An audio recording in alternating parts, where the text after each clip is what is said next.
when he was not yet a member of the Montreal Alouettes. Anthony was playing for a very bad Hamilton team that would win only 2 of 18 games that season. On this day, the Tiger Cats were playing the Owls at Olympic Stadium.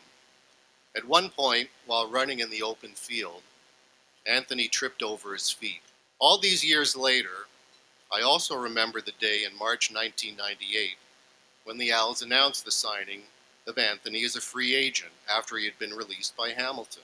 My very first question to Jim Popp, the team's general manager, was, why would you sign this guy? True story. I don't remember the answer.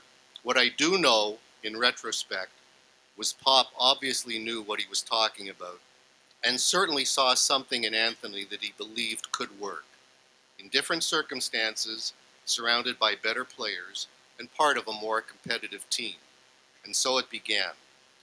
It didn't take long before I, like most others who covered this team, and those who followed it, realized the Owls had something special.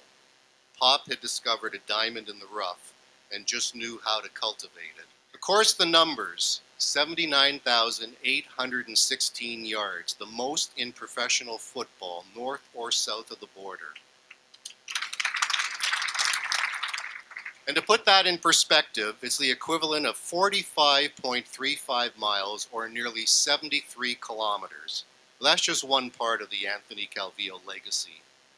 This skinny little Mexican kid from La Puente, California, as he likes to refer to himself, made it to professional football despite the longest of odds, an abusive father, the gangs of East LA, and the baker's dozen of quarterbacks who practice in a casino parking lot in Las Vegas. I often tell people I have the greatest job in the world, and every once in a while, if you're lucky, you get to cover a legend.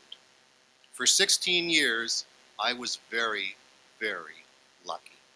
I covered the career of Anthony Calvillo. Thank you. I just want to thank you guys for giving me this opportunity. I also want to continue to thank the Alouettes. This organization, like Herb said, gave me a second chance.